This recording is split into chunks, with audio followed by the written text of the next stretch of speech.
Que Dieu soit béni, que Dieu soit glorifié ce matin. Merci à Dieu pour la grâce de Dieu qui est parmi nous. Nous ressentons que Satan a perdu de sa puissance par rapport à hier, parce qu'une révélation annule le plan de Satan. La révélation de Dieu brise les forces de Satan. Hier, nous avons parlé de ce message, un message qui est important parce qu'il est dans la parole de Dieu. Fuyez l'idolâtrie, fuyez l'idolâtrie.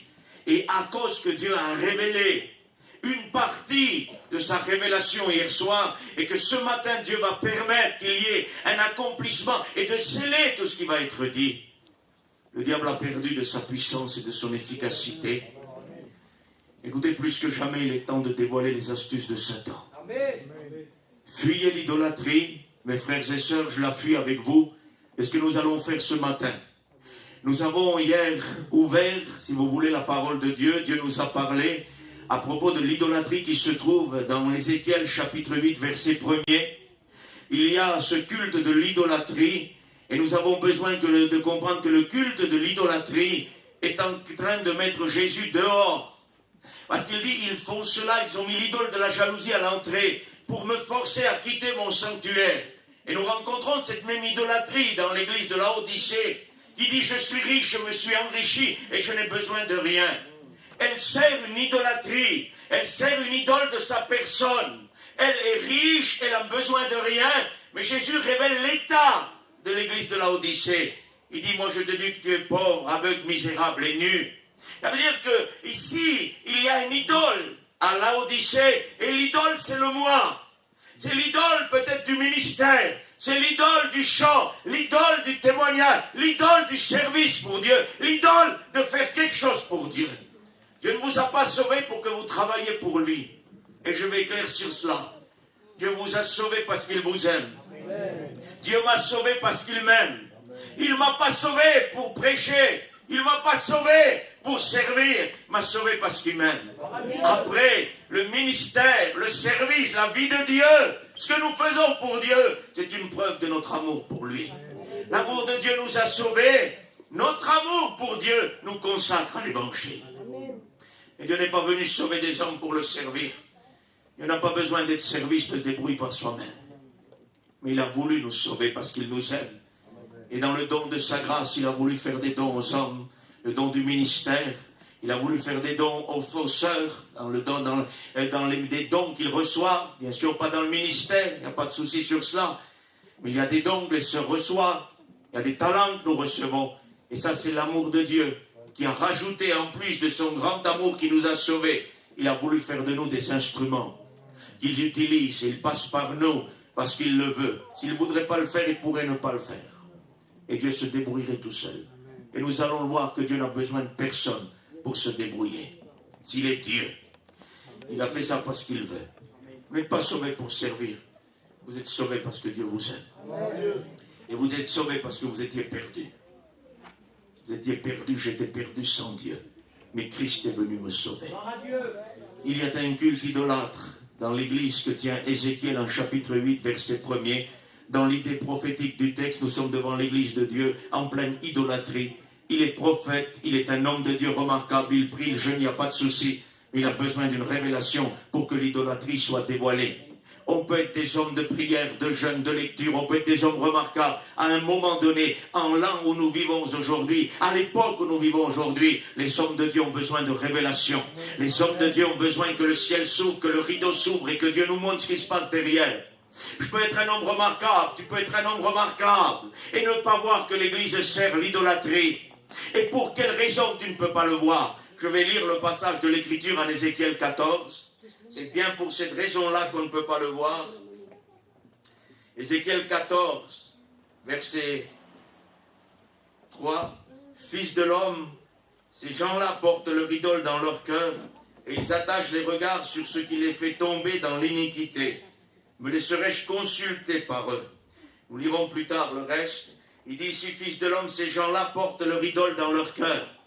Voilà pourquoi on n'arrive pas, si vous préférez, à déceler l'idolâtrie dans l'Église. Parce que l'idolâtrie dans l'Église n'est plus une statue ou la reproduction d'un Dieu que nous nous sommes faits. et qui est visible et que nous portons et que nous déplaçons. Parce que les dieux qui ne sont pas les véritables dieux, on doit les déplacer, on doit les porter, parce qu'ils ne peuvent pas se porter, ils ne peuvent pas se déplacer tout seuls. Il n'y a que Dieu qui est omniprésent, qui est partout à la fois.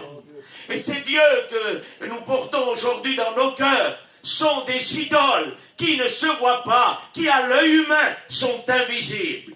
Et je ne suis pas venu moi faire cette mission pour pouvoir vous dire, oui, je viens vous dire quelque chose que vous ne savez pas, non. Je suis venu dans l'idée que Dieu me révèle et qu'il te révèle. Et ce qu'il y a caché, les pièges de l'idolâtrie et les pièges de Satan, parce que l'idolâtrie est un piège de Satan. Nous avons dit dans le Deutéronome, Dieu dit, ils ont servi des idoles qui ne sont pas des dieux. Le mot idole est traduit par Satan. Par démon, ça veut dire quoi? Ça veut dire qu'ils ont servi des démons et ils n'ont pas servi le véritable Dieu. Quand vous servez un idole, vous servez les démons. Excusez-moi d'être libre avec vous. On commence maintenant à se connaître. Maintenant il faut le temps maintenant où Dieu nous parle. Il faut se réveiller. Il faut se réveiller. Vous servez, je sers à l'idole. Nous servons les démons. Vous servez le vrai Dieu. Alors vous êtes bénis. Paul a dit avant, vous serviez les idoles. Aujourd'hui, vous servez le véritable Dieu. Amen. Ne portez pas, et que je ne porte pas, mes frères et sœurs, un idole dans mon cœur. Parce qu'il ne se verra pas. Le frère ancien qui est là, excuse-moi mon frère, il ne le verra peut-être pas, parce qu'il sera plus visible, je ne le porte pas, mais il sera dans mon cœur là. Mais si le Seigneur dit au frère ancien, ouvrons le rideau. Amen. Regarde derrière dans le cœur de fée ce qui se passe. Il y a un idole qui est installé là. Parce qu'en Ézéchiel 14, il dit, ils portent leur idole dans leur cœur. Nous avons besoin de purification. Nous avons besoin de servir Dieu et non pas les idoles. Nous n'avons pas été sauvés par les idoles qui ne parlent pas, qui ne se portent pas, les idoles muettes qui ne peuvent rien faire. Nous avons été sauvés par le véritable Dieu. Et nous le portons dans notre cœur. Ce n'est pas un idole, c'est le véritable Dieu. Le Dieu tout-puissant. Le ciel, les cieux des cieux ne peuvent contenir Dieu tellement qu'il est grand. Amen. La Bible dit qu'à un moment donné, quand Dieu jugera le monde, la terre va se rouler comme un livre. La terre n'aura plus de place devant lui. Pourquoi? Parce que tellement qu'il est grand et que toute sa splendeur sera révélée. La terre n'aura plus de place pourtant. La terre, le soleil et tout ce qu'il contient, c'est immense. Devant l'immensité de Dieu, tout ça n'aura plus de place. Ça sera lui qui prendra toute la place. Il s'est réduit dans le cœur humain. Tellement qu'il nous aime, tellement qu'il est bon, il est venu se mettre dans notre cœur. Dieu s'est réduit au spirituel. Dieu s'est diminué, tellement qu'il nous aime. Et puis le mot convient parce que Christ a s'est dépouillé de sa divinité pour venir sur la terre. Il n'a pas osé, il n'a pas un instant douté de laisser cette divinité, cette grandeur, cette majesté dans le ciel pour venir dans le cœur de l'homme. Parce qu'il nous aime, parce qu'il est bon. Ces gens-là portent leur idole dans leur cœur. Que Dieu te bénisse, que Dieu me bénisse. Mais j'aimerais te dire ce matin, j'entends souvent dire, ce n'est pas pour cette église, mais il y a des églises qui sont comme ça. J'aimerais te dire ce matin, c'est pour cette église. Ce n'est pas pour ailleurs. Sinon j'aurais prêché un autre message. Parce que si je vous dis c'est pas pour vous, hein, c'est pas pour l'église, dites-moi frère, s'il te plaît, prêche-nous le message pour ici. C'est normal. Mais n'oublions pas ce matin que si je dis c'est pour cette église, j'y suis là ce matin. Donc c'est pour moi aussi. Et j'en suis béni. J'en suis béni d'être là où Dieu va pouvoir extraire de mon cœur toute idolâtrie cachée. Tu prêches l'évangile. Et alors, vous croyez que le diable a peur d'une carte de prédicateur?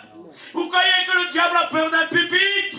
Non, il faut plus que ça. Il faut Jésus dans le cœur. Il faut la vie de Dieu. Il faut une approbation. Il faut être établi par Dieu.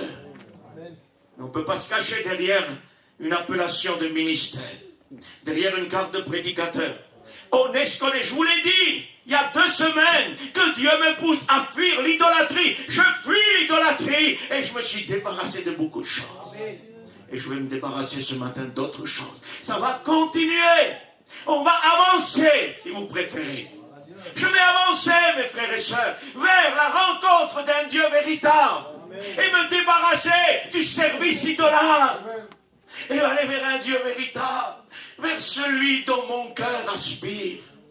Parce que je veux l'aimer, parce que vous voulez l'aimer, et parce qu'il faut qu'on le serre contre nous, parce que tout ce qu'il y ait sur la terre restera sur la terre, mais nous le verrons avec nos yeux.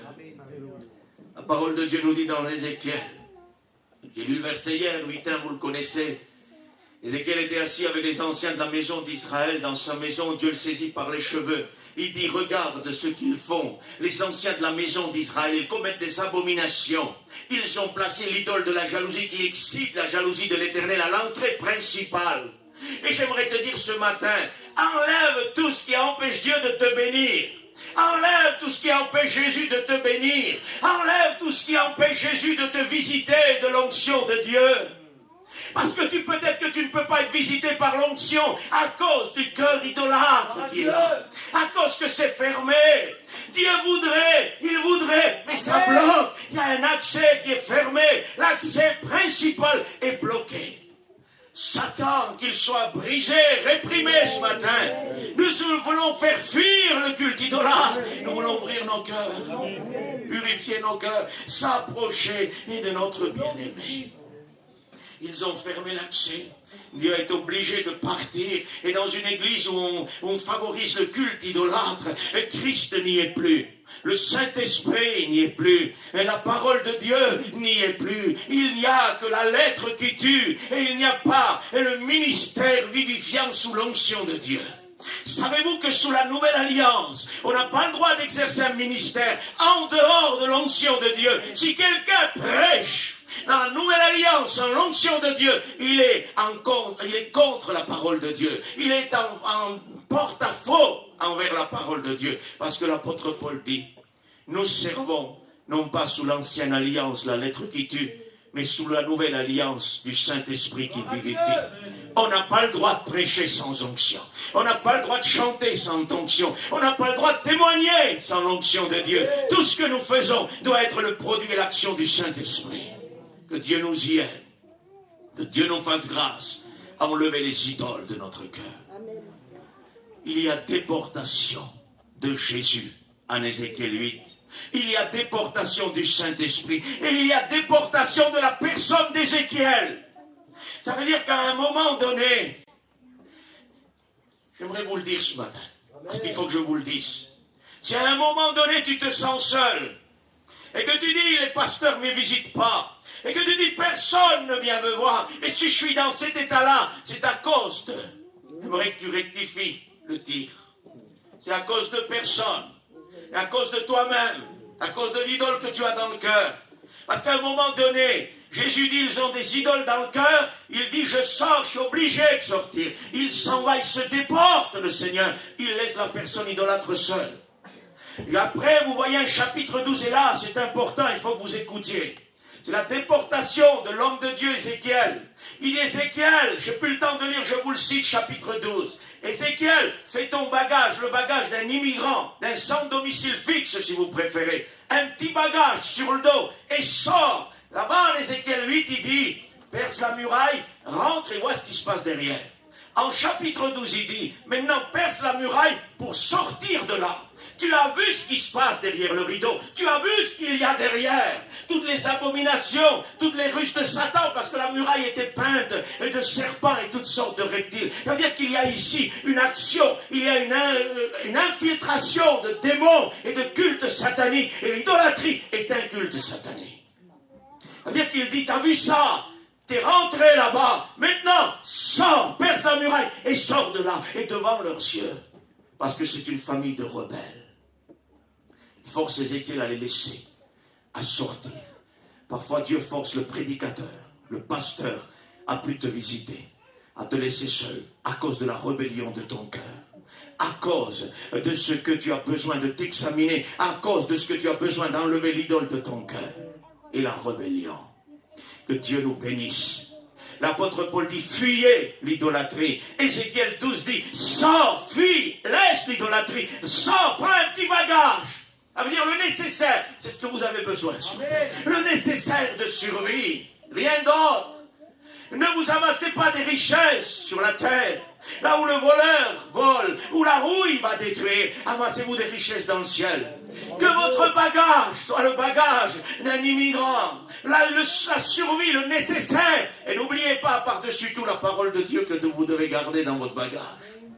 N'oubliez pas vos prières, n'oubliez pas vos jeûnes, n'oubliez pas votre consécration. C'est l'outil, c'est le bagage, ça. À un moment donné, dans la parole de Dieu, il y a un homme de Dieu qui passait souvent dans une maison. Et la femme a une idée merveilleuse. Il a dit, faisons un lieu où l'homme de Dieu peut se reposer. Une chambre pour lui. Savez-vous ce qu'il y a dans la chambre de l'homme de Dieu? Il y a un lit pour dormir. Il y a une table pour poser sa Bible. Et il y a une bougie et un tabouret pour s'asseoir. On aurait pu y mettre de belles choses. Aujourd'hui, si on devrait faire une salle ou une chambre pour un prédicateur qui passe, il y aurait déjà les fils internet qui auraient traîné partout. Parce qu'absolument, ils veulent leur relation. Et puis les serviteurs de Dieu dans les hôtels, ils courent à l'accueil. Hé, l'internet ne marche pas. Donne-moi le code Wi-Fi. Donne-moi ça. Le code, c'est à genoux. Comprenez ça? L'homme de Dieu, lui, un tabouret, petite bougie pour éclairer la Bible, une table pour poser la Bible et pour lire la parole de Dieu. Et un lit pour se reposer. C'est le besoin de l'homme de Dieu sous l'onction. C'est votre besoin, ça. Ne vous amassez pas de très belles villas, de très grosses villas, de très grosses voitures, de belles caravanes, de beaux comptes en banque, de la richesse, des diamants, de l'or. Ça ne sert à rien. À rien du tout. Mais frère, je suis né dans la richesse. Oui, mais attention, tu es devenu chrétien. Elle fait quoi? Je brûle la richesse? Non. Non, non, soyez pas déréglés. Ce que vous avez, vous avez. Gardez-le, mais détachez votre cœur de ce qui avant était attaché. N'oubliez jamais, tu demeures, dit Paul, dans l'état où tu t'es converti, c'est dans cet état-là que tu vas demeurer. Tu as beaucoup d'argent, tant mieux pour toi. Mais que cet argent ne vienne pas prendre la place de Dieu. Que ça ne soit pas une idole. Parce que des idoles, il peut être l'idole de l'argent. Il y en a qui servent maman, qui servent le Dieu de l'argent. Ils vivent que pour l'argent. Ils ne jurent que par l'argent. Quand ils vous parlent en étant chrétiens, attention, ils vous parlent du commerce, ils vous parlent de l'argent, et l'argent là, et l'argent là-bas, et le commerce là, c'est quoi ça? Où sont les discussions où on disait, Dieu m'a béni, Dieu m'a visité, je vais prier, on va prier, ça n'existe plus. Dieu est le même. Mais le problème c'est que quand les idoles prennent la place du cœur, et qu'une idole de l'argent s'installe dans le cœur de l'homme ou de la femme, et ça devient une convoitise, une cupidité, parce que la cupidité est une idolâtrie. C'est ce que dit Paul en Colossiens 3, vous le lirez. Fuyez, faites mourir, abandonnez la cupidité qui est une idolâtrie.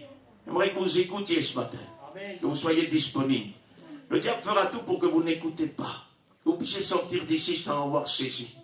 C'est ce qui l'intéresse à lui. Et l'après-midi, vous allez vous retrouver avec le même idole dans votre cœur et Satan à côté de vous. Parce que c'est ça. On a une idole dans le cœur, on a Satan à côté de soi. Chrétien, frère, attention, ma maison est bénie. Pourquoi? Parce qu'il y a un petit panneau. Il y a un petit verset. Non, parce qu'il y a Jésus. Il faut l'emmener dans le foyer à Jésus. Ce n'est pas le petit panneau qu'il faut emmener dans le foyer. Comprenez ça? Il y en a qui ont des panneaux dans les maisons. Il y a des versets, il y a des bibles de partout. Et un gros idole dans le cœur. Excusez-moi. Ramassez les Bibles, ramassez les versets, enlevez l'idole, mettez-le dans la poubelle et laissez Jésus là. Amen. Donc vous comprenez ça? Il faut que Jésus soit là. Il y en a qui démontrent ce qu'ils croient par ce qu'ils montrent visuellement. Il y en a d'autres, vous ne voyez rien. Il y a quelque chose qui se passe. Il y a quelque chose qui vit. Jésus est là. Vous y rentrez dans le foyer, il est là. Vous ne pouvez pas expliquer. Il n'y a pas de vêtements de luxe, il n'y a pas de belles choses de luxe, c'est très simple. Mais alors, vous n'auriez jamais quitté ce foyer. Il y a quelque chose qui se ressent. Puis j'ai visité des maisons très luxueuses, très luxueuses. Il n'y avait pas la présence de Dieu. J'ai visité en Roumanie, là où je travaille, des petites maisons, si on peut appeler à ça maison. Très petites maisons, rien de luxe. Il y avait Jésus qui était là. Et on sentait qu'il y a quelque chose qui se passe, parce qu'il est là. Parce que votre bien, votre paix ne dépend pas de ce que vous possédez. Mais votre paix, c'est du cœur. Quel bien. L'idole de l'argent, la cupidité, attention. Désirer posséder quelque chose. J'aimerais vous le dire ce matin. Les sœurs, les frères, on se dit ensemble.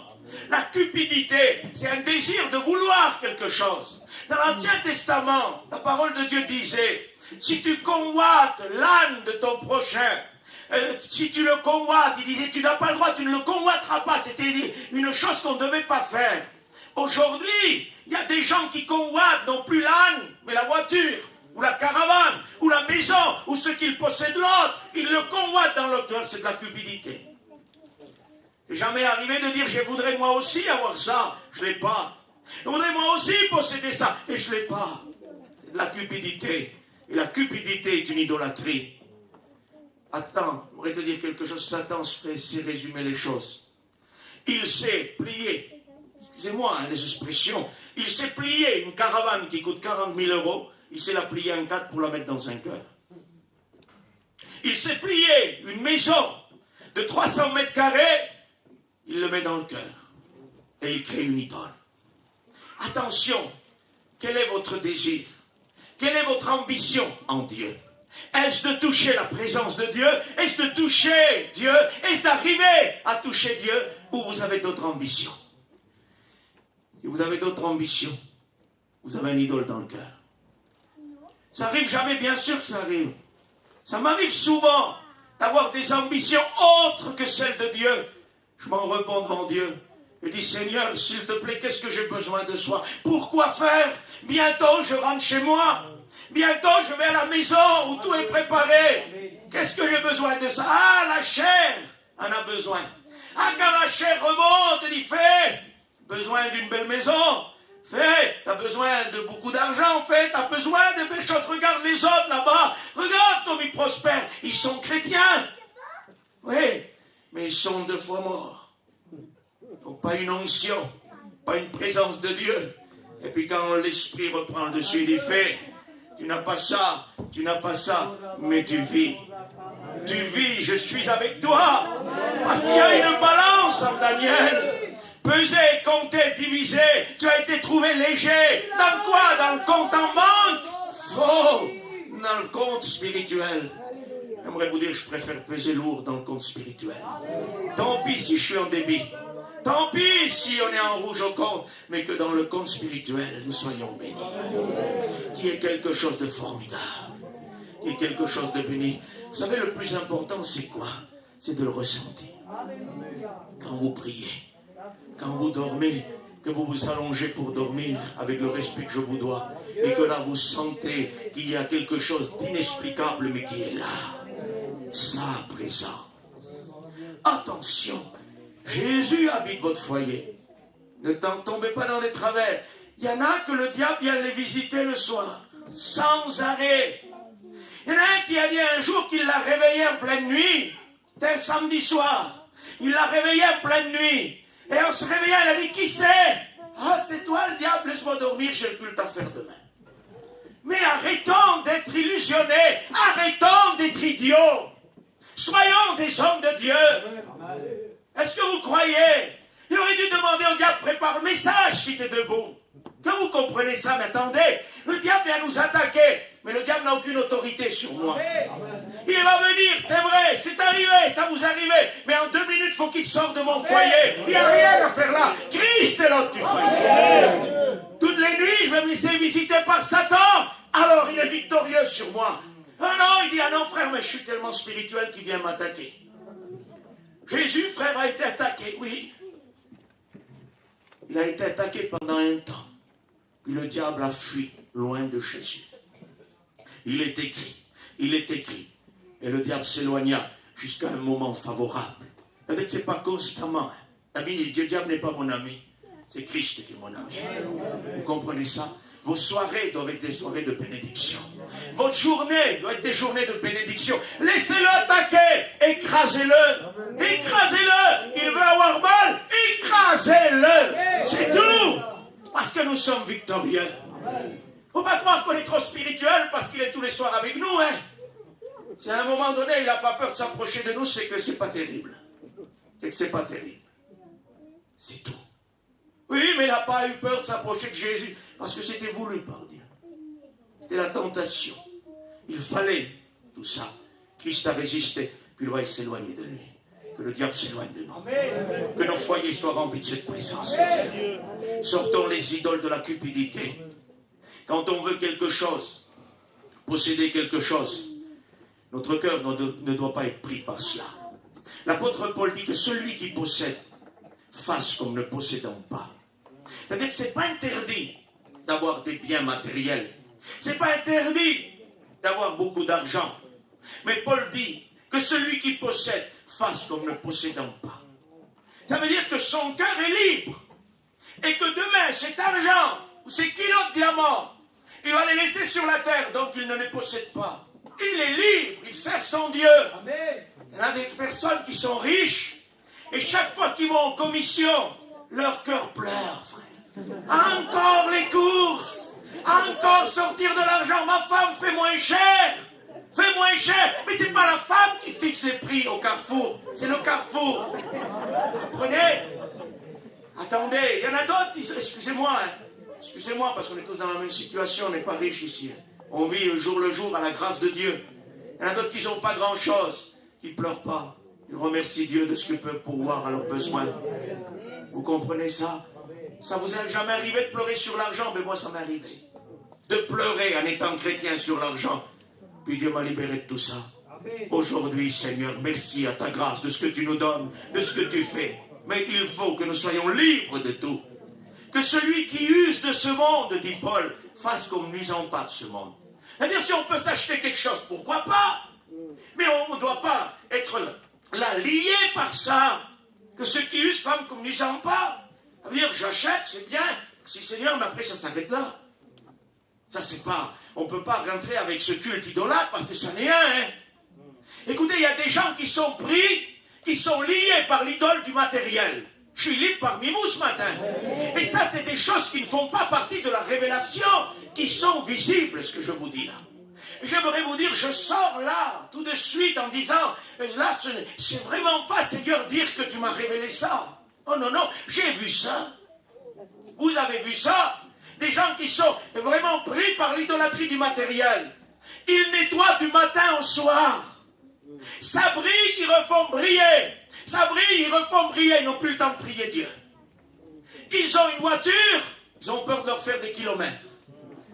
Un jour, Xavier prêchait, il disait, il y en a qui disent à Dieu, donne-moi une voiture, donne-moi une voiture. Quand Dieu leur donne la voiture, ils ne veulent pas aller en mission, ils ne veulent pas aller faire l'œuvre de Dieu parce que les kilomètres tournent. Alors la voiture là qu'ils ont demandé à Dieu, Dieu leur a donné pour combler leur idolâtrie. On en parlera tout à l'heure. De la volonté permissive de Dieu. Faites attention. Ce que vous avez ce que j'ai. Merci Seigneur. Mais notre cœur est pour Jésus.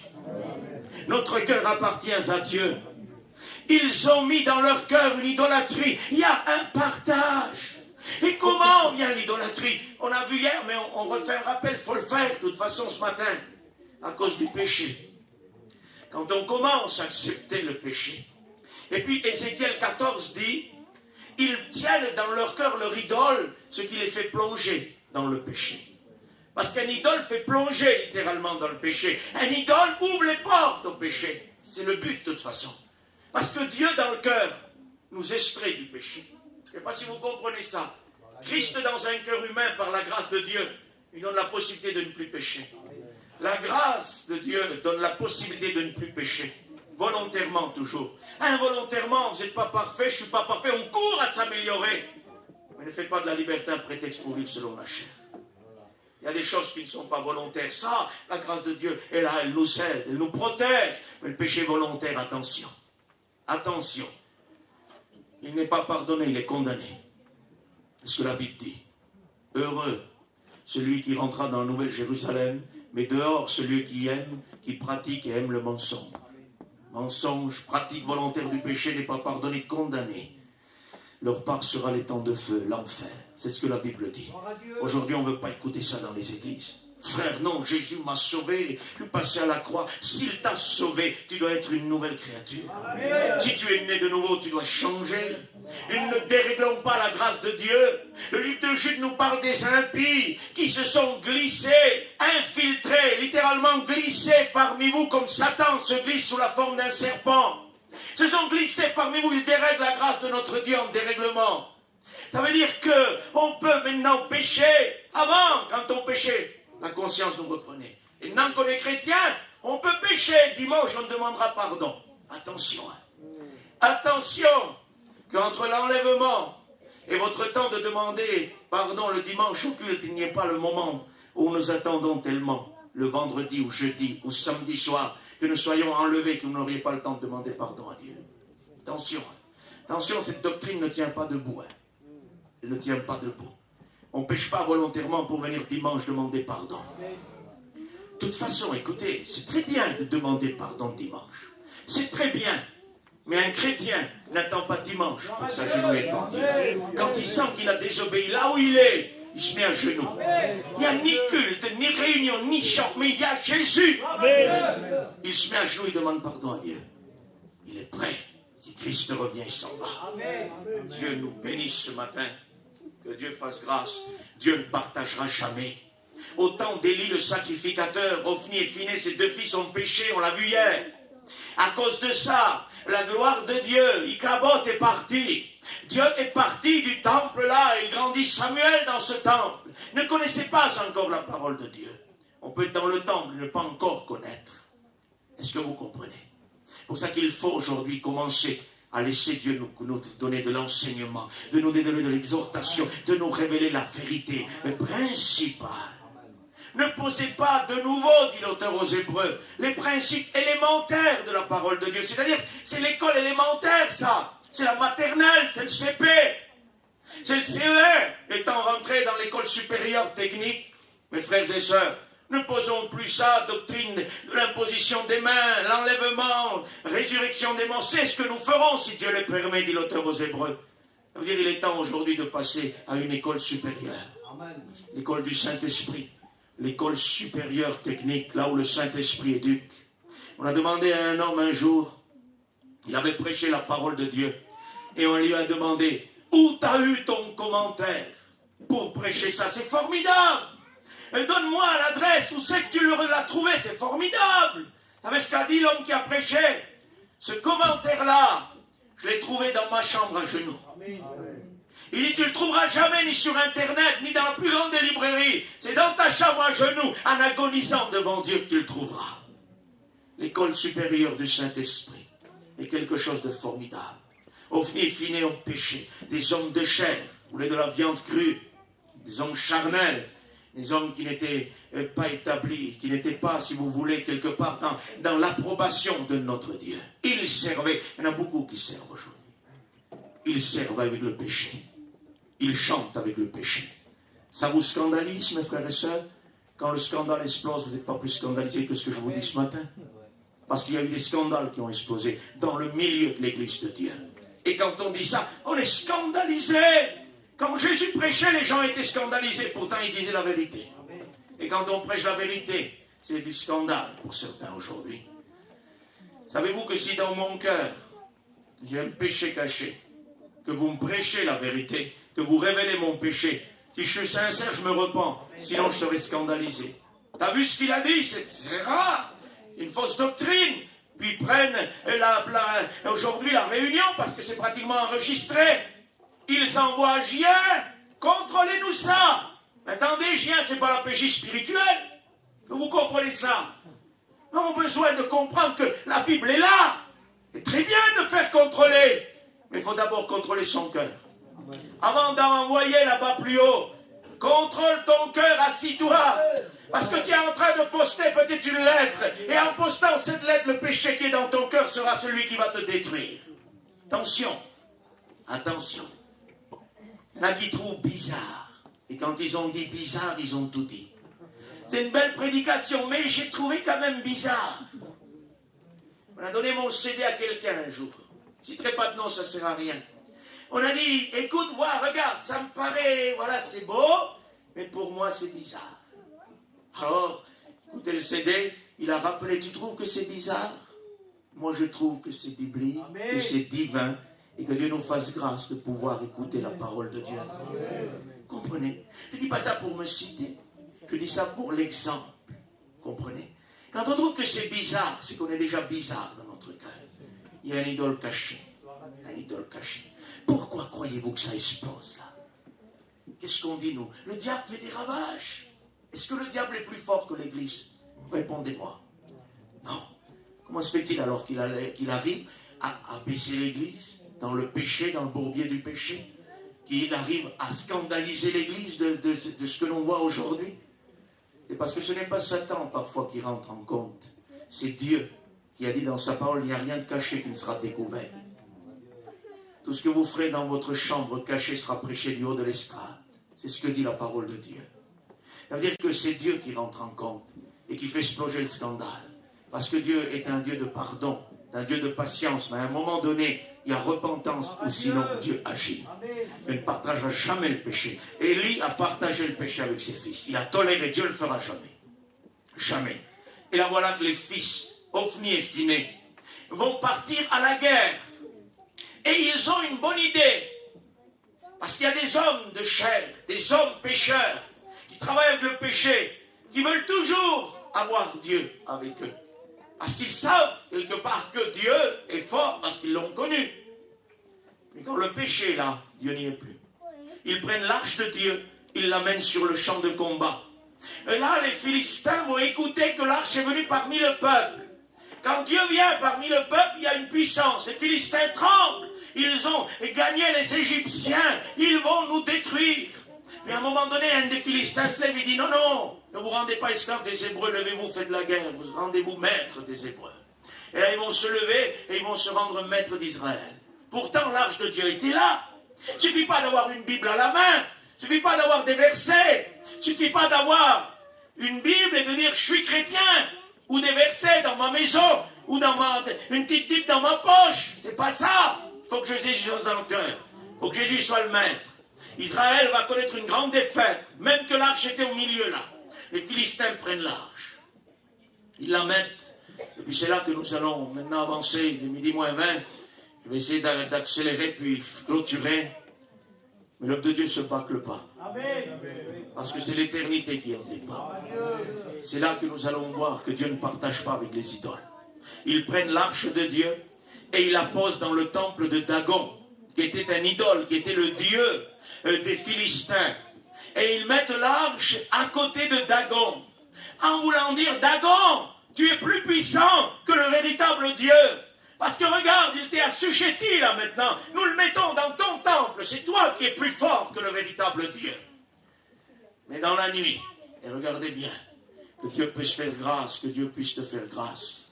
À cause de ce passage, Dieu a battu beaucoup de Dagon dans mon cœur. Beaucoup d'idoles dans mon cœur. Que Dieu le fasse pour toi aussi. Ils se levèrent le lendemain matin et la statue de Dagon se retrouve en face sur la terre. Elle a été abattue dans le temple de Dagon. On la relève parce qu'elle n'est pas Dieu, elle ne peut pas faire plus que ça. Et on la remet à sa place. Le lendemain, on vient, on rentre, la statue est de nouveau jetée à terre, les deux bras cassés, brisés. Il ne restait plus que le torse. Dieu a montré, il n'a besoin ni des Hébreux, ni des hommes, ni de personnes. C'est ce que je vous disais tout à l'heure. Dieu travaille tout seul, Sylvain. Il n'a pas besoin des Hébreux, pas besoin des Ophni et Phiné qui vivaient dans le péché et qui croyaient que j'étais avec eux. Je n'ai pas besoin d'eux pour me défendre. Je me défendre tout seul. Et il va abattre Dagon, qui nous est, si vous voulez, un exemple de montrer que l'idolâtrie, il faut qu'elle soit battue par Dieu. Parce que Dieu ne partage pas. Et le Dagon que tu as dans ton cœur, l'idole que tu as dans ton cœur, Dieu va l'abattre si tu lui permets de le faire. Il va se retrouver avec les deux bras brisés. C'est l'action, les bras, c'est la tenue, c'est le lien. Dieu va briser tout ça. Il y avait une autre histoire de Dagon. Il relevait 3 histoires. On retrouve Dagon avec Samson dans le livre des Juges, chapitre 16 par là. Vous verrez Dagon. À un moment donné, Samson, homme d'onction, va perdre son onction. On le met en prison, on lui crève les yeux, il est esclave de Satan. À un moment donné, on veut donner un grand sacrifice à Dagon. Et là, on dit, amenez-nous Samson au milieu de nous pour qu'il nous divertisse un peu. Et là, on amène Samson qui va divertir Dagon. Et le ministère puissance de Samson est en train d'être offert en sacrifice à Dagon. Et les Philistins dirent, notre Dieu nous a donné vengeance sur notre ennemi Samson. C'est-à-dire qu'ils mettent la victoire sur Dagon. Et là, Samson a une idée. Mais c'est l'idée du Saint-Esprit. Il dit aux gens qui étaient là, faites-moi m'approcher des colonnes qui tenaient le temple. Il ne pouvait plus voir. On l'avance, il met ses mains sur les colonnes, il dit, Seigneur, une dernière fois, donne-moi à tirer vengeance de mes ennemis. Ça, c'était la voix de Dieu, ce n'était pas la voix de Samson. Samson avait perdu ses tresses. C'était Dieu qui était en jeu là. Et là aussi, Dieu est en train de nous montrer que là aussi, Dagon n'est pas maître de Dieu, n'est pas maître de Samson. C'est Dieu qui gère tout. Et là, il va faire tomber le temple. Et la Bible dit, il tua plus de Philistins dans sa mort que dans sa vie quand il vivait. Est-ce que vous comprenez? C'est Dieu qui est à l'œuvre là. Il y a une autre histoire avec Dagon. Je ne vous embête pas ce matin, je peux continuer quelques minutes. Saül, à un moment donné, était un roi qui a désobéi. Et à partir de la désobéissance, il est allé en descendant vers les ténèbres. Et à un moment donné, il part au combat. Et puis, au combat, ça se passe mal. Et là, il se jette sur son épée et il va mourir. Les Philistins arrivent, ils prennent sa tête, ils lui coupent la tête, ils prennent son épée. Et vous savez ce qu'ils font? Ils vont l'amener dans la maison de Dagon de nouveau. Et ils la mettent à côté de Dagon, en voulant dire, c'est toi qui as eu la victoire. J'aimerais vous dire, les ministères qui sont là ce matin, attention, le diable voudra amener nos têtes et notre épée, qui est la parole de Dieu, dans le temple de Dagon, pour que Dagon ait la victoire sur nous. Jamais de la vie. Jamais de la vie. Si là-bas, Dagon s'est retrouvé avec Samson, s'il s'est retrouvé avec la tête de Saül, j'aimerais vous dire quelque chose. Avec les Philistins, il se retrouve à côté de Dieu. Et là, c'est différent. Il peut se trouver à côté de moi. Il peut se trouver en face des frères qui sont là, sans empêcher personne, au contraire. Mais quand on se rencontre avec Dieu, c'est autre chose. Dagon s'est peut-être rendu maître de Samson, a peut-être eu la tête de Saül à côté de son temple, à côté de lui. Mais quand on a mis l'arche de l'alliance à côté de lui, c'est Jésus, c'est Dieu qui est maître. Il la bat. Et Dagon, il faut qu'il soit battu ce matin dans ton cœur. Je vais prendre 5 minutes, je vais prier. Prenez patience. Fils de l'homme, chapitre 14 d'Ézéchiel, ces gens-là portent leur idole dans leur cœur. Ces idoles les font tomber dans l'iniquité, dans le péché. Attention, l'idole vous ferme la vision. L'idole vous enlève la sensibilité de la sanctification. L'idole vous permet de toucher à des choses que jamais vous ne touchiez. L'idole rend la chair sensible. L'idole rend la chair plus libre. Tandis que le véritable Dieu, il crucifie la chair avec ses désirs. L'idolâtrie vous permettra ce que jamais vous aurez permis ça avec Dieu dans le cœur. C'est pour ça que Satan veut nous mettre des idoles. Il dit, ces gens-là portent leur idole dans leur cœur. Et puis il dit, fils de l'homme, si ces gens-là, si quelqu'un vient pour consulter le prophète avec un idole dans son cœur, moi l'Éternel, et j'aimerais que vous soyez disponibles quelques instants, je vous promets, je prie. Il dit, si quelqu'un vient consulter le prophète, et quand on consultait le prophète, on consultait Dieu. Si quelqu'un vient de la maison d'Israël consulter Dieu avec un idole dans son cœur, moi l'Éternel, je lui répondrai selon la multitude de ses idoles. Et c'est là que c'est intéressant, Église de Dieu. Parce que beaucoup d'églises sont rentrées dans ça et elles croient que c'est Dieu qui les bénit. Ils croient que c'est Dieu qui va leur donner ce qu'ils ont. Parce qu'ils sont rentrés dans le culte idolâtre. Ça veut dire quoi ça? Vous êtes à la volonté permissive de Dieu, qui n'est pas la volonté de Dieu, mais qui est la permission par rapport au cœur fermé à cause de l'idolâtrie. Il dit, si quelqu'un s'approche avec une idole dans son cœur, alors je lui répondrai selon la multitude de ses idoles. C'est-à-dire que parfois on va prier Dieu. Et là on est obligé d'en parler ce matin. On va parfois prier Dieu pour assouvir notre idolâtrie. Et Jacques dit, vous demandez et vous ne recevez pas parce que vous demandez mal. Vous demandez dans le but de satisfaire votre convoitise. Ça veut dire que la prière n'est pas personnellement pour nous satisfaire. La prière sert à glorifier Dieu. La prière sert à satisfaire le trône de Dieu, si vous comprenez. Et il y a des personnes qui vont prier. Puis là, on en vient là. Il y a quelqu'un qui est chrétien, qui chante pour Dieu. Ce fameux quelqu'un s'y tombe dans l'idolâtrie du moi-même. Et l'idolâtrie, la cupidité d'un résultat. La cupidité de prospérer. La convoitise de grandir. La convoitise d'occuper une place plus grande. La convoitise d'être vu, d'être remarqué. La convoitise d'être mis sur un piédestal. Et que les gens disent, c'est formidable comme tu chantes. C'est formidable comme tu témoignes. C'est magnifique, attention. Tu es en train de vous installer une idole dans votre cœur. Et cette idole, c'est l'idole du chant. C'est l'idole du service, de l'exercice dans la vie chrétienne. Faites-y attention. Il y a parfois des ministères qui ne servent plus Dieu. Ils servent le ministère. Comment ça, frère? C'est normal? Non, c'est pas normal. On sert Dieu, pas le ministère. Écoutez, j'espère que je ne vais pas vous choquer. De toute façon, vous ne pouvez pas être choqué, c'est écrit. Je ne suis pas sauvé par le ministère. Je suis sauvé par Dieu. Je suis sauvé par Jésus, par son sacrifice. Le ministère ne me sauve pas. Le ministère est une chose formidable. On ne laissera jamais Dieu d'établir des hommes dans le ministère. Mais la vie de Dieu est au-dessus de tout. La mort de Jésus, sa résurrection qui m'a ouvert le ciel. Le ministère ne m'a pas ouvert le ciel dans la compréhension biblique. Le ministère ouvre le ciel à ceux qui écoutent la parole de Dieu. Mais moi d'abord et tous les frères serviteurs, notre Dieu nous a ouvert le ciel par le don de sa vie. Après il nous a donné un ministère.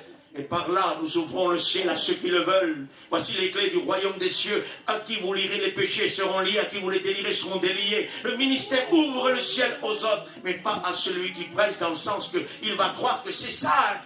Il y en a qui croient que s'ils ne prêchent pas, ils perdent leur salut. Pas du tout. Pas du tout. Mon salut repose sur la croix de Golgotha. Parce que si je ne prêche pas, Jésus m'a sauvé quand même. Si je ne prêche pas, il m'aime quand même. Mais Paul dit, je le fais, non pas pour avoir une récompense, mais je le fais de bon cœur. Parce que la tâche m'en est demandée. C'est ça le ministère. Il y en a qui sont rentrés dans le culte idolâtre. L'idole du ministère. Mon ministère, ma prédication, ma prière. Attendez. Et Jésus est où au milieu de tout ça? Il y en a qui vivent que pour le ministère. Ils ont brisé dans le foyer la communion, l'intimité avec Jésus à cause de leur soi-disant ministère. Comment ça, frère? On ne comprend pas. Pourtant, c'est facile.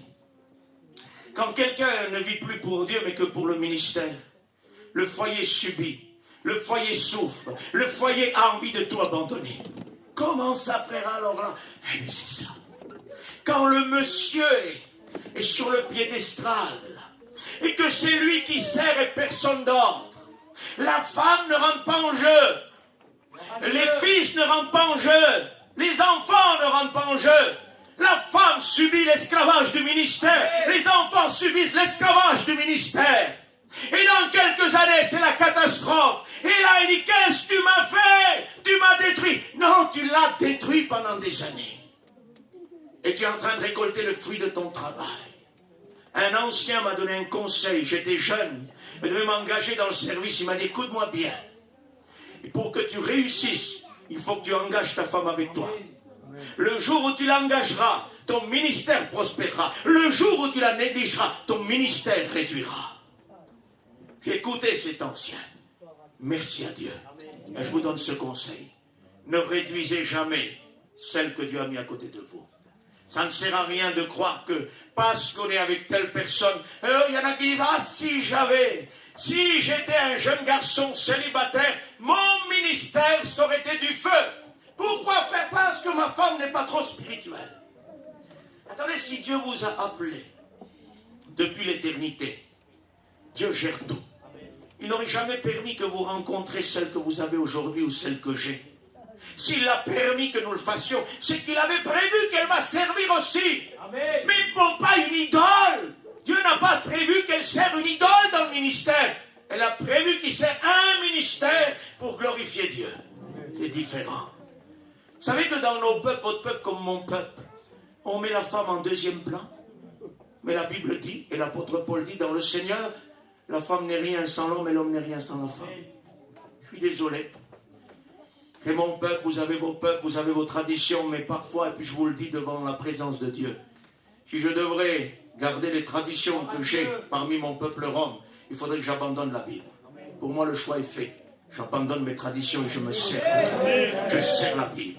Est-ce que vous comprenez ça? C'est important. C'est important. Nous servons Dieu. De toute façon, ceux qui servent leur tradition sont des bricoleurs dans l'œuvre de Dieu. Pas des hommes remplis du Saint-Esprit. C'est des hommes de bricolage. C'est des hommes qui servent pour une notoriété. C'est des hommes qui servent pour une chaise. Écoutez, on n'est pas dans le ministère ou dans la vie chrétienne pour avoir une chaise, ou un rang, ou une honneur. On est là pour servir Dieu. Le ministère, la vie chrétienne n'est pas qu'on soit servi. J'ai déjà dit, je suis venu pour servir. Non pas pour qu'on me serve. Attendez, monsieur arrive, costume, cravate. C'est lui. Il rentre, dit la parole de Dieu. Dans le temple, ils ont tous l'apparence de chef. C'est facile de ressembler à un pasteur. Costume, cravate, nœud bien serré, ça y est. Monsieur est pasteur. C'est mélanger les pinceaux, ça fait des années. Il n'a rien compris. Est-ce que vous comprenez? C'est dramatique de servir l'idole du ministère. C'est dramatique de servir l'idole du chant. Attention, hein. Vous ne servez pas dans le chant pour que vous soyez élevés. Vous servez dans le chant pour que Dieu vous bénisse. Amen. Dieu m'a dit un jour sur ma chaise, quelqu'un avait chanté. Je ne citerai pas le nom en public, ça ne m'intéresse pas. Et Dieu m'avait dit, la voix que tu écoutes n'est pas la voix que tu connais. C'est la voix du Saint-Esprit de ce que j'ai donné. C'est ça qu'il faut. Il faut que Dieu nous donne. Et quand il nous donne, c'est pour sa gloire. Il y en a qui vivent que pour ça. J'ai vu des gens qui chantent, c'est très bien, des ténors, mais vite 2 fois morts. J'ai vu d'autres, excusez-moi, pas pour le beau chant. Je me trompe souvent en chantant, ça ne me dérange pas. Dieu est toujours là. Amen. Dieu travaille avec des hommes imparfaits, avec des manquements, des défauts. Il connaît. Mais lui qui se trompait dans le chant, quelle onction. Quelle onction. Vous sentiez que le ciel est là. Des ténors, formidables. Rien. Sec. Attention. Attention. Nous devons servir Dieu, non pas les hommes. Il y en a qui passent tellement de temps à répéter leur chant qu'ils ne prient plus. Attention à ça, hein. Répétition, c'est très bien, mais à l'école de Dieu, c'est onction qu'il faut. Vous pouvez répéter toute la journée et le soir vous planter. Vous pouvez ne pas avoir répété le chant, mais être à genoux devant Dieu. Le soir, vous êtes dans la note. Parce que l'onction fait la différence. Aujourd'hui, écoutez, ça me scandalise souvent. J'entends des gens chanter, les gens disent formidable, t'as vu ça? Est-ce que t'as senti? Non, j'ai rien senti. On sent rien, c'est mort. Mais regarde le beau chant. Il regarde que c'est beau. C'est pas la Star Academy. C'est l'église de Dieu. C'est la chorale de Dieu. Il faut quelque chose de vrai. Il y en a qui prêchent, on les élève, c'est formidable. L'hébreu, le grec, l'araméen, c'est pas terrible ça. Il faut allumer l'ordinateur, c'est partout. Appuyez sur un bouton, traduction grecque, araméen, ce que vous voulez. Puis avec ça, il est formidable. Il vient de sortir de l'école. Oh là là, qu'est-ce qu'il va être dans quelques années? Dans quelques années, peut-être tu ne le reverras plus, il va chuter. Parce qu'écoutez-moi bien, l'apôtre Paul dit que tes progrès, Timothée, soient évidents pour tous. Ça veut dire que quelqu'un qui est établi par Dieu va progresser, évidemment, devant le visage de tous. Mais si vous montez d'un coup à l'hébreu, à l'araméen, et que vous retombez à Bartimée, il n'y a pas de progrès. Pas que je réduis Bartimée, c'est mes messages, j'adore ça. La croix, Bartimée, ce sont le point principal de la Bible. J'aimerais dire qu'on entend des gens, des fois, nous parler du livre de l'Apocalypse. Demain, ils ne savent pas où ils sont. C'est de la récitation. C'est de l'apprentissage. Il y en a qui vous apprennent une langue en 2 jours. Ils ont une certaine intelligence. Puis là, les gens mélangent tout. Quelle intelligence? Oui, ce n'est pas de l'intelligence qu'il faut, c'est de l'onction. Il faut que Dieu nous aide. L'idole de la vie chrétienne, l'idole du témoignage, du chant et du ministère. Le ministère ne doit pas se faire souffrir le foyer. Si un ministère fait souffrir le foyer, il faut s'arrêter, il faut être chrétien. Comment se fait-il qu'avant d'être dans le ministère, nos foyers étaient bénis? Dès qu'on rentre dans le ministère, c'est la catastrophe. Tu t'es pas appelé, c'est tout. Attendez, je suis appelé, moi. Par qui? Par qui? Par les hommes? par une prophétesse, par un prophète. Par qui t'as été appelé? Parce que quand Dieu appelle les hommes, il les établit aussi. Ne l'oubliez jamais. Et la parole de Dieu le dit, que celui qui désire l'œuvre épiscopale, l'œuvre d'évêque est une chose formidable, une œuvre excellente, dit l'apôtre Paul. Il faut donc que celui qui a l'appel ait 17 conditions qui suivent derrière. Sinon, il n'est pas apte. J'ai dit ça, je le dis souvent, on m'a dit, ah ben frère, alors là, il n'y a pas grand monde qui est apte. J'ai dit, il n'y a pas grand monde qui est appelé alors. Vous comprenez ça? C'est tout. Parce que la Bible est claire. Il n'y a pas grand monde. Hein? Au 2e chapitre, on est tous rayés. Vaut mieux peut-être. Peut-être qu'il en restera un comme Moïse. Ou 2. Et que ça sera des hommes de Dieu qui feront face aux problèmes du peuple qu'on a aujourd'hui. Parce que ce n'est pas à l'abondance que Dieu sauve. Dieu est capable de sauver avec peu comme beaucoup, dit la Bible. Mais nous voulons, c'est de la qualité. Nous voulons des hommes de Dieu, des femmes de Dieu. Sortons l'idolâtrie de notre cœur. Vidons-nous de l'idolâtrie. Je vous dis ça, je prie, je vous le promets. Je prie, puis je m'en vais. La volonté permissive. S'ils viennent consulter, je leur répondrai selon l'idole. Pour quelle raison? Plus bas, il est dit, afin de gagner Israël dans son cœur, de nouveau. Ça veut dire que quand l'idole est installée dans le cœur, parfois, s'il n'y a pas une grâce de Dieu, il faut que Dieu assouvisse l'idolâtrie de la personne pour qu'il puisse regagner son cœur. Ça m'est arrivé, ça. Et je vais vous citer mon expérience ce matin. J'étais jeune chrétien et je voulais une grosse voiture. Une belle voiture avec une grosse cylindrée, Marco. On connaît bien ça chez les Roms. Souvent des grosses cylindrées. Moi, je voulais ça à tout main. Je voulais ça à tout prix. Je priais Dieu. Je la voulais de telle couleur, comme ça à l'intérieur. En occasion, j'ai trouvé la voiture que je voulais, comme si je l'aurais commandé neuf. Et puis là, l'idole de la voiture s'est installée dans mon cœur. Et là, je l'ai trouvée pas chère. Je pouvais l'acheter. J'avais vendu une autre voiture, je pouvais l'acheter. Une grosse affaire. Et puis, au début, Dieu m'avait dit dans mon cœur, c'est pas pour toi. Puis j'ai reprié Dieu. J'ai fait comme Balaam. Quand il est venu pour maudire Israël, le roi Balak vers lui, il a dit, je vais demander à Dieu. Il lui a dit, non, tu n'iras pas. Dieu m'a dit, non, tu n'iras pas. Eh bien, j'ai dit, restez là, je vais consulter Dieu, on verra bien ce qu'il dit. À un moment donné, tellement que j'étais pris, l'idole était dans mon cœur, il n'y a plus rien qui passait. Je vivais toujours ma vie chrétienne, j'allais toujours à l'église, mais là c'était fermé. Ce qui comptait, c'est assouvir cette convoitise, cette voiture, cette idole qui s'était mise dans mon cœur. Puis à un moment donné, je priais, j'ai tout fait pour savoir la volonté de Dieu, alors qu'il avait dit non au début. À un moment donné, Dieu m'a dit, oui, vas-y. De toute façon, tu vois que c'est pour toi. Les sous, la couleur, tout ce que tu voulais, c'est complètement ma volonté. Vas-y. Je suis allé. Catastrophe. Jamais pu rouler avec cette voiture. Panne sur panne, panne sur panne. Impossible de pouvoir s'en servir. Il dit, Seigneur, mais comment? C'est toi qui me l'as donné. Je t'ai rien donné. Tu avais une idole dans ton cœur. J'ai assouvi l'idole que tu avais dans ton cœur pour regagner ton cœur à moi. La voiture s'est cassée. Indéplaçable. Parce que j'étais pris. Je la réparais. Je la repartais. Mais ce coup-ci, c'était fini, c'était le moteur. Terminé. Je l'ai vendue pour rien du tout. Et au même endroit là-bas où elle s'est cassée, un homme est venu me voir avec une voiture à l'époque qui valait beaucoup d'argent, qui était une très bonne voiture. Et pour le peu que j'avais, il m'a dit, prends-la si tu veux. C'était un revendeur de voiture, il dit, moi, ça ne m'intéresse pas de la revendre. Prends-la si tu veux, je t'affecte le prix. Je l'ai pris. C'était le choix de Dieu, ça. Ça m'a duré des années. À partir de là, j'ai dit, jamais de la vie, Seigneur. Je rechoisis une voiture. Je te laisse faire. Deuxième voiture que j'ai un camion que Dieu m'a donné maintenant. Jamais de panne. Jamais au garage. Rien du tout. Ça, c'est ce que Dieu a donné. Et j'ai dit au Seigneur, Seigneur, viendra le moment où il faudra le changer, je te laisse faire.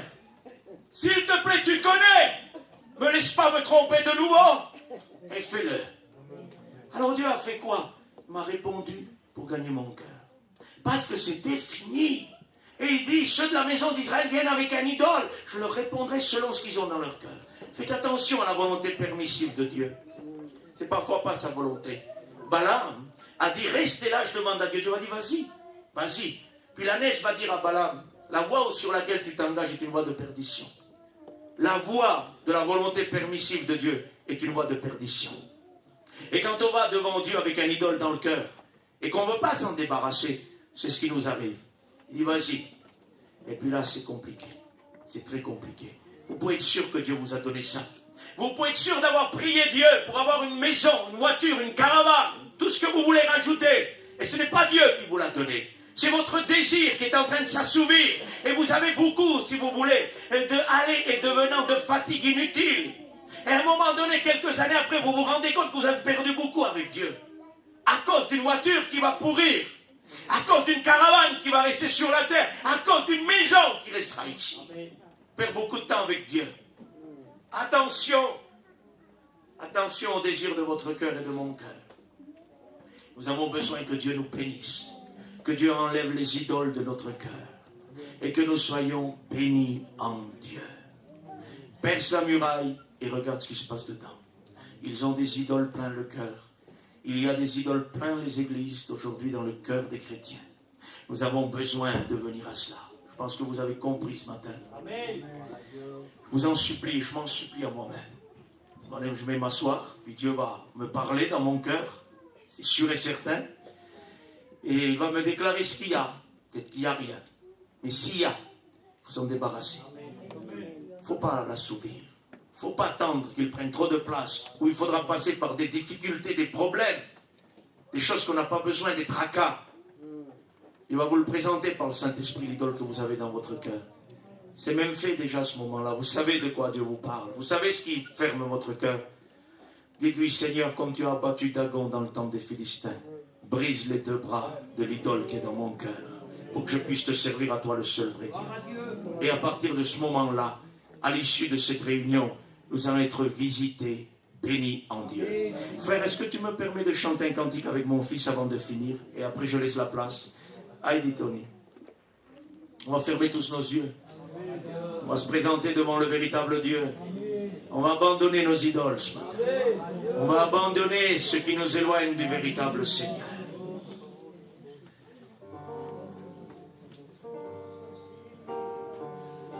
Un idole est un Dieu créé. C'est du plaqué or. C'est pas du véritable. Nous servons le véritable Dieu, c'est de l'or pur. En servant comme ça, vous gardez du plaqué. En vous débarrassant de ça, vous prenez la royauté, la richesse. À moi l'or, à moi l'argent. Vous prenez la richesse de Dieu. Fermons nos yeux, chantons.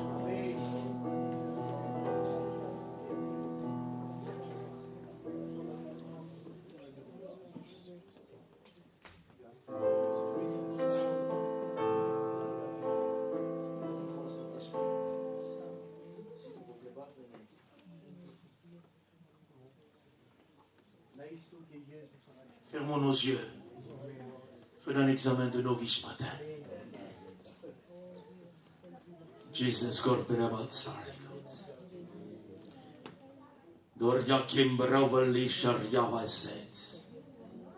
nous en remettons au trône de ta grâce. Voulons servir les véritables dieux. Le véritable. Et nous avons besoin de ton Saint-Esprit ce matin qui nous guide. Nous avons besoin de ton Saint-Esprit qui nous guide ce matin.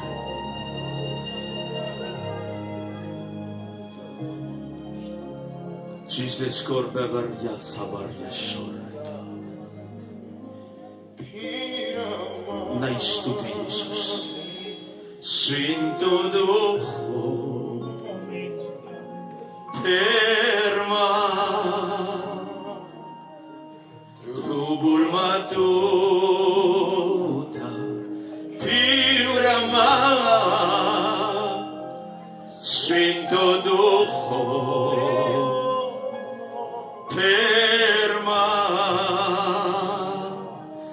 trubul matudar, mici vroci mai trai,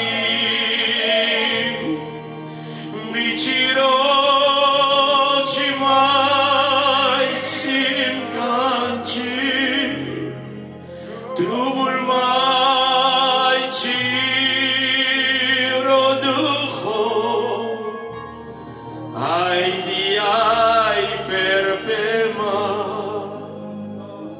Examine ta vie ce matin. Ferme tes yeux et demande à Dieu de te bénir, de te libérer de toute forme d'idolâtrie, de toute idole qui a fermé l'accès. Tu as besoin d'être béni par Dieu ce matin. Tu as besoin d'être visité de nouveau de la présence de Dieu. Quelle est l'idole qui a fermé l'accès de Dieu? Qu'est-ce qui a remplacé Jésus? Pourquoi quand tu pries, tu ne sens plus Jésus? Pourquoi quand tu lis, tu ne sens plus que Dieu te parle? C'est à cause de l'idole qu'il y a dans ton cœur. Jesus colpe bravais. Sui to duce camisti tu le idolo che servono. Jesus colpa bavassoni che vesse verrà pavaise. Sorra cavaise che vesse rocco. Sobravata vaise che beveresse. Car sans toi je ne vis plus, car sans toi je ne suis plus rien. J'ai besoin de ton esprit. Viens et remplis-moi. I beat you, Lord, tu m'as trahi. I beat you, Lord, tu m'as incanté. Rubul mai tiro duho, ai di ai perpema. Examine ta vie ce matin. Sobrazzi Doriak. Laisse Dieu fouiller ton cœur ce matin. Laisse Dieu fouiller ton cœur. Qu'est-ce qui a pris la place de Dieu dans ton cœur? Pourquoi tu ne ressens plus Jésus? J'aimerais te parler précisément à ton cœur de la part du Saint-Esprit ce matin. Pourquoi souffres-tu dans ton cœur? Pourquoi souffres-tu? Pourquoi te caches-tu? Pourquoi te caches-tu? Ton foyer ne te voit pas, mais moi je t'ai vu, tu souffres. Pourquoi souffres-tu? Pourquoi souffres-tu? Tu es appelé à être béni. Tu es appelé à être béni, tu es appelé à servir. Pourquoi t'attristes-tu? Pourquoi dis-tu dans ton cœur, Dieu, moi, ne m'utilise pas? Pourquoi tu dis, Dieu, ne m'utilise pas? Je ne sers à rien. Dieu a vu ton cœur. Dieu a vu tes larmes. Dieu a vu ta souffrance, tu souffres. Ta vie est devenue pénible.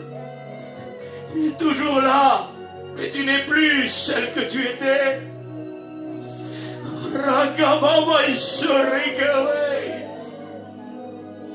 Jesus repends-toi ce matin. Demande pardon à Dieu. Dis-lui, Seigneur, je veux être utile entre tes mains.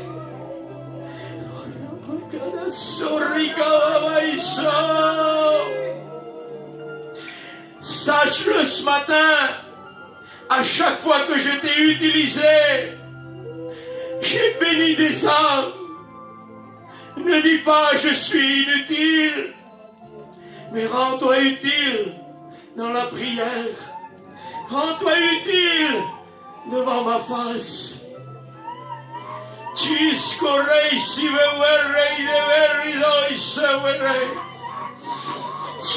scorpe vorre so e lei di feu e rai di frove liria carthon.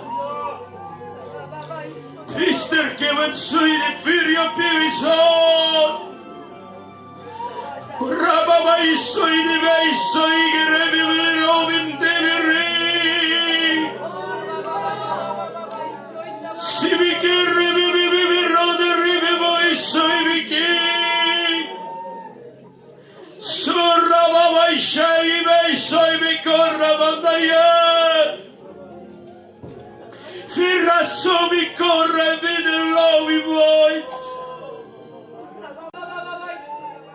Il y a une personne ici ce matin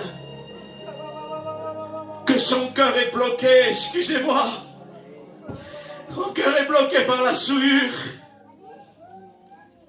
Tu sers l'idole de la souillure. Tu sers l'idole de la souillure.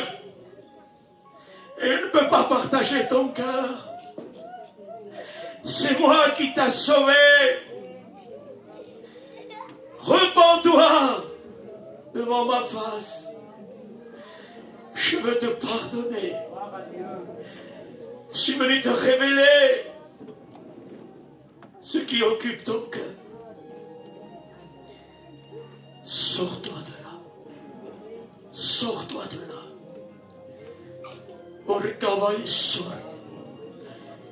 Je voudrais ce matin faire un appel si le frère me le permet. Pour ceux qui ont compris ce matin qu'ils ont un idole dans leur cœur, et on ne va pas te demander ce que c'est, ça regarde Dieu et toi. Voudrais-tu lever ta main et dire j'ai besoin de toi? Qui voudrait le faire ce matin? Qui voudrait lever sa main et dire oui Seigneur, j'ai un idole dans le cœur, j'ai besoin de toi? Il n'y a personne qui veut le faire. Ah, merci Seigneur.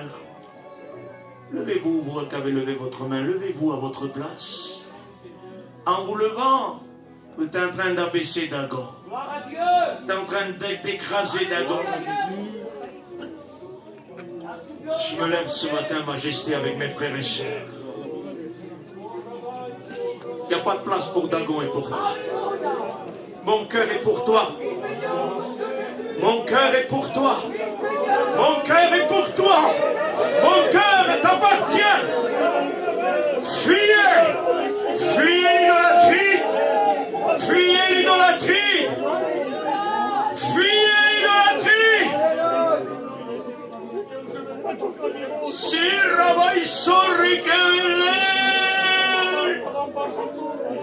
Je me lève pour fuir l'idolâtrie. Seigneur, c'est la fuite. C'est la fuite du prince du chapitre 12. Ézéchiel va sortir, il va fuir l'idolâtrie. Nous nous levons pour fuir l'idolâtrie. Tu nous as, Seigneur, bénis en nous disant fuyez, fuyez, fuyez. Nous nous levons pour fuir l'idolâtrie. Viens dans le cœur. Viens dans le cœur. Viens béni. Viens béni.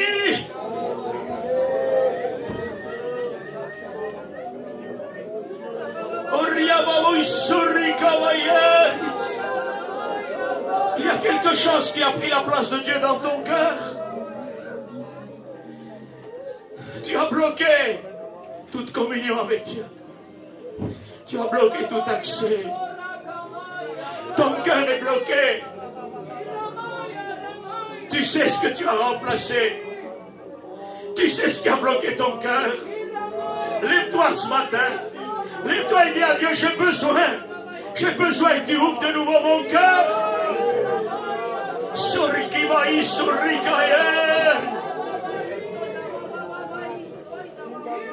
Oui, c'est à toi. Oui, le Saint-Esprit te dit, c'est à toi. Oui, ce n'est pas pour quelqu'un d'autre, c'est pour toi. Repentez-vous, peuple de Dieu, devant sa majesté. Dites-lui, nous fuyons l'idolâtrie. Nous nous levons pour fuir l'idolâtrie. Nous nous levons pour que nos cœurs soient vides. Pour que l'idole qui bloque l'accès soit enlevée ce matin. Et pour que tu puisses nous bénir de nouveau. Voulez-vous être rempli du Saint-Esprit? Laissez Dieu vider votre cœur. Laissez Dieu vider votre cœur de toute forme d'idolâtrie. Toute forme d'idolâtrie. L'idolâtrie, c'est ce qui a pris la place de Dieu dans ton cœur. Le Saint-Esprit te révèle ce qui a pris la place de Dieu. Dis au Seigneur, enlève-le. Enlève-le. Enlève-le. Fuyez l'idolâtrie. Fuyez l'idolâtrie. Fuyez l'idolâtrie. Nous fuyons ce matin Nous nous levons pour fuir. Que l'idolâtrie sous toutes ses formes soit brisée ce matin. Que l'idolâtrie sous toutes ses formes soit brisée, Majesté. Que toute forme d'idolâtrie dans mon cœur et dans le cœur de mes frères et sœurs soit brisée. Enlève-nous toute ambition terrestre et donne-nous de l'ambition pour le ciel. Fais-nous ressentir ce que c'est de négliger les choses terrestres pour mettre en valeur les choses célestes. Seigneur, merci ce matin. Bénis ton peuple. Asseyez-vous et continuez à prier votre Dieu. Fermez vos yeux et continuez à prier.